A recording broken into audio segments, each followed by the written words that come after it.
Hey y'all, I am coming to you from a friend's backyard with sitting inside a chicken coop. I just wanted to talk to you guys. Lots of people on YouTube make videos like this. They're just walking around chatting. So I thought I would do that today because why not? Why not? I got some stuff on my mind I want to talk about with you. Regarding Mr. T, big Trump man getting raided last night, here's my thought about it. I don't care. I really don't care. I don't think it's that surprising. I don't think that it's that big of a deal. And the reason I say that is not to be insensitive or not that I don't comprehend the seriousness of the situation. It's that it's been happening to people like you and me for decades. So why would we be surprised that it would happen to him? And frankly, I'm kind of disgusted and outraged. Of course, I'm not surprised by politicians who were just like, like Marjorie Taylor Greene had an upside down cross on her, I don't know, Twitter or whatever. It's like, not that I care what she thinks, but it's like, really? Because Trump got raided, all of a sudden you feel like putting the American flag upside down, the distrust signal that something's wrong with our country. No, we've been taking it pretty bad from our government for a really long time. And so when I say I don't care about Mr. T being raided, it's like, okay, same stuff, different day. Now I realize that I may just sound kind of bitter, jaded or whatever, but I'm not. Like I said, I'm just kind of disgusted because we have our brothers and sisters, our fellow Americans, rotting in jail right now from that big event on, and they're rotting in jail and getting treated horribly because they trespassed, and even that trespassing charge is questionable because we know that they were most likely let in to that abode that they went into. That disgusts me.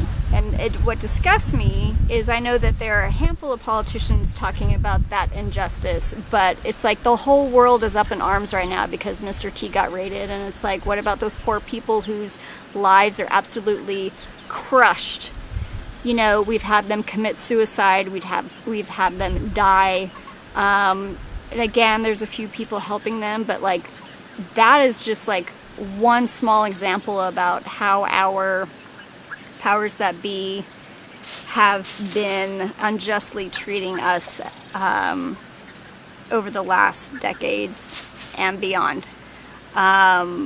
We all hear the saying, taxation is theft, inflation is theft, and they've printed so much money in the last few years and totally stolen your wealth. I mean, do you guys realize how much wealth they've stolen from you?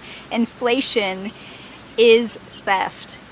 They've diminished the value of our currency. Your hard-earned dollars are not worth what they were worth even just a few years ago. They're worth less than 5% of what they were even originally worth. And so when we think about stuff like it's so hard to afford a home, and we've got two working parents in a household and just trying to keep up and pay bills, and there's a lot of aspects that go into that, but it's just like, that's because the diminishing value of that dollar. So anyway, I can go on and on and on about the woes of our system and the injustices that are going on, but I just wanted to talk to you guys today and just remind you to refocus on what's important.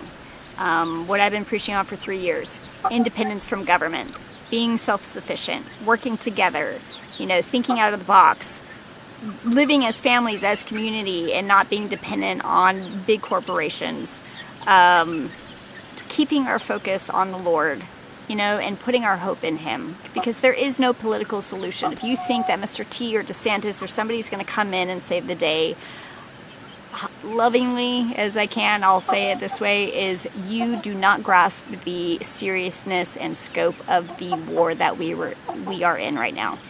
Because there is no political solution, there is no man or woman that's going to step in and save the day, ever. And if somebody does globally step in and save the day, it's the Antichrist. So, just a heads up.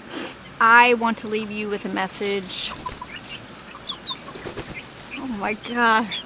Pause.